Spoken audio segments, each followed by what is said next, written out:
വെള്ളിയാഴ്ച ദിവസം രാവിലെ. ഇന്ന് ഓഫീസ് ലീവാണ്. രാവിലെ എണീറ്റ് ഒരു ചായയൊക്കെ ഉണ്ടാക്കി കുടിക്കുകയാണ്. ഇനി കുറച്ച് അരിയെടുത്ത് വെള്ളത്തിലിടണം. കുറേ ദിവസം കൊണ്ട് ചുമന്നരി കഴിക്കാനുള്ള ആഗ്രഹം.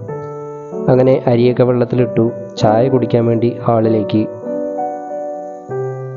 അങ്ങനെ അവിടെ ചായയൊക്കെ കുടിച്ചുകൊണ്ടിരിക്കുമ്പോഴാണ് റൂമിൽ അസീസ് ഭായ് നാസ്ത കഴിക്കാൻ വിളിക്കുന്നത്. അസീസ് ഭായിയുടെ കൂടെ നാസ്ത കഴിച്ചു. ഇനി പുറത്തേക്ക്.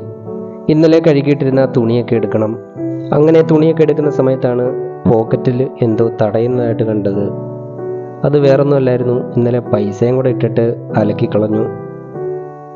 അങ്ങനെ തുണിയൊക്കെ എടുത്ത് റൂമിലേക്ക്. ഇന്ന് ഷാഫിയാണ് റൂം അടിച്ചു വരുന്നത്. ഇന്ന് എൻ്റെ ദിവസം ബാത്റൂം കഴുകലാണ്. ഇതൊരു പ്രവാസി നിയമമാണ് ബാച്ചിലേഴ്സിനുള്ളത്. ഇത് കൊണ്ടുവന്നത് പ്രവാസികൾ തന്നെയാണ്. അങ്ങനെ കുളിയൊക്കെ കഴിഞ്ഞ് ഖുർആനൊക്കെ ഓതി പള്ളിയിലേക്ക്. വീഡിയോ ഇഷ്ടപ്പെട്ട ഫോളോ ചെയ്യാൻ മറക്കല്ലേ.